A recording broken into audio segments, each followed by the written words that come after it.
Hi hello welcome back to our YouTube channel. ఎన్ని రోజులైందో ఇట్లా intro చెప్పి, రోజులు కాదు యాక్చువల్లీ చాలా మంత్స్ అయింది ఇట్లా వీడియో చెప్పి. ఆల్రెడీ వీడియో పెట్టడానికి ఇంత లాగ్ అయింది, కానీ ఈ వీడియో మాత్రం లాగ్ కాకుండా డైరెక్ట్ వీడియోలోకి వెళ్ళిపోదాం చలో. సో థంబ్నెయిల్ చూసి మీకు ఆల్రెడీ అర్థమయ్యే ఉంటుంది. ఎస్, నేను చింటూ కోసం సర్ప్రైజ్గా చికెన్ ఓవర్ రైస్ చేస్తున్నాను. అంటే దాంట్లో కొంచెం మన దేశీ తడకా ఉంటుంది అనుకో, అథెంటిక్ అమెరికన్ హలాల్ గైస్ చికెన్ ఓవర్ రైస్ కాకుండా నా స్టైల్ అంటే ప్రీతీస్ దేశీ స్టైల్ చికెన్ ఓవర్ రైస్ చేయబోతున్నాను. ఇప్పుడైతే చింటూ ఏం చేస్తున్నావు అని అడుగుతున్నాడు, కానీ నేనైతే చెప్పట్లేదు.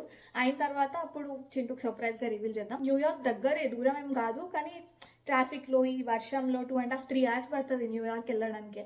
అండ్ అక్కడ తెలిసిందే కదా, హలాల్ గైస్ చికెన్ ఓవర్ రైస్ అంటే పెద్ద లైన్ ఉంటుంది. ఆల్మోస్ట్ 40 to 50 minutes లైన్లో నిల్చుంటే కానీ మనకి బౌల్ దొరకదు. సో ఎందుకు వై నాట్ ట్రై చేద్దామని అనుకున్నప్పుడే మితికా షేర్ యూట్యూబ్లో వ్లాగ్ పెట్టింది సందేశ్ కోసం చికెన్ ఓవర్ రైస్ అని. సో ఇది మితికా షేరు ఇన్స్పైర్డ్ చికెన్ ఓవర్ రైస్ అనమాట. ఎలా వస్తుందో చూద్దాం చలో, let's get into the video. First అయితే నేను ఒక 2 glasses ఆఫ్ బాస్మతి రైస్ని సోక్ చేసి పెడుతున్నాను.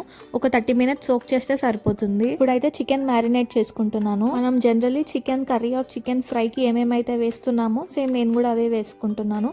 ఉప్పు, కారం, పసుపు, గరం మసాలా, ధనియాల పొడి, జీలకర్ర పొడి, పెరుగు, మిరియాల పొడి, ఇంకా ఎక్స్ట్రాగా అంటే నేను పార్స్లే ఫ్లేక్స్ అని దొరుకుతాయి ఇక్కడ, మంచి ఫ్లేవర్ ఇస్తాయి. సో అవి కూడా కొన్ని వేసుకుంటున్నాను. లాస్ట్లో కొంచెం ఆయిల్ వేసుకొని అన్ని మసాలాస్ అన్ని పీసెస్కి బాగా పట్టేలాగా కలుపుకొని ఒక 30 minutes వరకు పక్కన పెట్టుకుంటే సరిపోతుంది. ఇప్పుడు వైట్ సాస్ కోసం నేనైతే ఒక కీరాని చిన్న చిన్న పీసెస్గా కట్ చేసుకొని గ్రైండ్ చేసుకుంటున్నాను.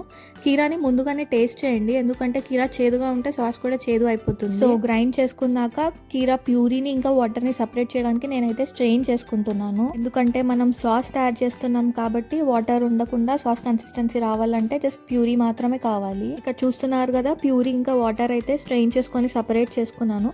వాటర్ అయితే వేస్ట్ ఏం కావు, చాలా హెల్దీ కాబట్టి తాగొచ్చు మంచిగా. ఇప్పుడు వైట్ సాస్ కోసం కావాల్సిన ఇంగ్రీడియంట్స్ అయితే మయోనీస్, పెరుగు, ఇంతకుముందు స్ట్రెయిన్ చేసుకున్న cucumber puree, salt, lemon, parsley flakes అని చెప్పాను కదా, సో అవి, అండ్ కొంచెం మిరియాల పొడి. ఇవన్నీ ఒక బౌల్లో వేసుకొని లాస్ట్లో కొంచెం లెమన్ జ్యూస్ కూడా స్క్వీజ్ చేసుకొని ఉండలు అనేవి లేకుండా బాగా కలుపుకోవాలి. సాస్ కన్సిస్టెన్సీ రావాలంటే ఒక 1/4 cup ice cold water add చేసుకొని కలుపుకుంటే ఇలా సాస్ కన్సిస్టెన్సీ అయితే వచ్చేస్తుంది. వైట్ సాస్ అయితే రెడీ అయిపోయింది. దీన్ని కొంచెం చల్లగా అవ్వడానికి ఫ్రిడ్జ్లో అయితే పెట్టుకోవాలి. రెడ్ సాస్ కోసం అయితే నేను ఒక 2 tomatoes ఇంకా 4 to 5 peeled garlic అయితే రెడీ పెట్టుకున్నాను.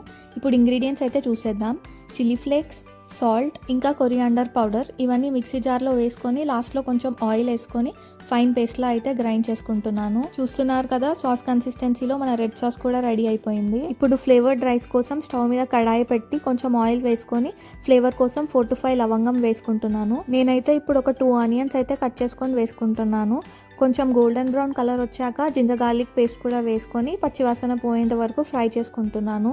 నెక్స్ట్ మనం ముందుగా నానబెట్టుకున్న బాస్మతి బియ్యాన్ని కూడా దీంట్లో వేసుకొని కొంచెం కలర్ చేంజ్ అయ్యేంత వరకు అయితే రోస్ట్ చేసుకుంటున్నాను. ఇప్పుడు దీంట్లోకి ఫ్లేవర్ కోసం కారం, కొరియాండర్ పౌడర్, జీరా పౌడర్, కొంచెం పసుపు, తగినంత సాల్ట్ వేసుకొని కలుపుకుంటున్నాను. మసాలాస్ అన్ని ఈక్వల్గా రైస్లో స్ప్రెడ్ అవ్వడానికి అయితే బాగా కలుపుకోవాలి. ఇప్పుడు దీంట్లోకి కలర్ ఇంకా ఫ్లేవర్ కోసం నేనైతే కొంచెం సాఫ్రాన్ వాటర్ కూడా యాడ్ చేసుకుంటున్నాను. ఒకసారి బాగా కలుపుకొని ఇంకా వాటర్ అయితే యాడ్ చేసుకుంటున్నాను. నేనైతే 2 glasses ఆఫ్ బాస్మతి రైస్కి 2.5 glasses వాటర్ అయితే వాడుతున్నాను, ఎందుకంటే ఆల్రెడీ మనం 30 minutes సోక్ చేసాం కదా. మళ్ళీ ఒకసారి కలుపుకొని ఇంకా రైస్ అయితే కుక్ అవ్వనిద్దాము. ఈలోపు చికెన్ కూడా కుక్ చేసుకుందాము. దానికోసం అయితే ప్యాన్లో మనం దేశీ ఫ్లేవర్ కోసం గీ అయితే యాడ్ చేసుకున్నాను. గీ మెల్ట్ అయ్యాక కొంచెం ఆయిల్ వేసుకొని ముందు మ్యారినేట్ చేసుకున్న చికెన్ని కూడా దాంట్లో వేసుకుంటున్నాను. ఒకసారి బాగా కలుపుకొని మూత పెట్టేసుకొని స్లో కుకింగ్లో చికెన్ అయితే కుక్ అవ్వనిద్దాము. ఇలా చికెన్లో వాటర్ రిలీజ్ అయ్యి పర్ఫెక్ట్గా కుక్ అయిన తర్వాత ఈ పెద్ద పెద్ద పీసెస్ ఉన్న చికెన్ని మనం చిన్న చిన్న పీసెస్గా స్ట్రెడ్ చేసుకోవాలి. చికెన్ మొత్తం ప్రాపర్గా స్ట్రెడ్ అయ్యేంత వరకు వాటర్ కూడా ఇంకిపోతాయి కాబట్టి టేస్ట్ చేసుకొని కావాల్సిన మసాలాలు, కారం, ఉప్పు యాడ్ చేసుకొని కలుపుకుంటే చికెన్ అయితే రెడీ అయిపోయినట్టే. ఇంకా లాస్ట్ ఎలిమెంట్ సలాడ్ కోసం నేనైతే లెటర్స్ని చిన్న చిన్న పీసెస్గా కట్ చేసుకుంటున్నాను. ఫైనల్లీ ప్లేటింగ్ కోసం మన 5 elements అయితే రెడీ అయిపోయాయి. Flavoured rice, chicken, letters, red sauce ఇంకా వైట్ సాస్. ఇంకా ప్లేటింగ్ అయితే చేసుకుందాము. కింద లేయర్ కొంచెం రైస్ వేసుకొని రైస్ మీద ఒక సైడ్ చికెన్ వేసుకొని ఒక సైడ్ సలాడ్ అయితే పెట్టుకుంటున్నాను. ఇప్పుడు కొంచెం ఎక్కువగానే వైట్ సాస్ డ్రిజిల్ చేసుకొని పైన కొంచెం రెడ్ సాస్ వేసుకుంటే మన చికెన్ ఓవర్ రైస్ అయితే రెడీ అయిపోయింది. చింటూ రియాక్షన్ ఏంటో మీరే చూసేయండి.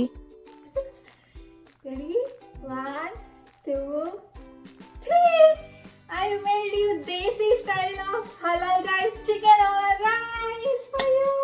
వావ్ నాన్న పొద్దున్న నుంచి ఇంత కష్టపడ్డావా chicken over rice how beautiful it is మనం న్యూయార్క్ కి రోజు వెళ్ళి తినలేము, నువ్వేమో గంటలు గంటలు పోయి ఆడ నిల్చుంటావు.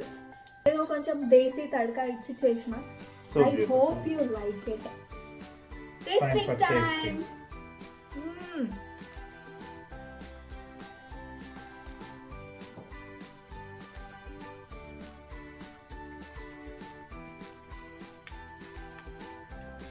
It's really good desi style. నిజంగా బాగుందా? నేను ఫీల్ అవుతా అని చెప్పకు, నిజంగా చెప్పు. లే బాగుంది. It's Thank you so much.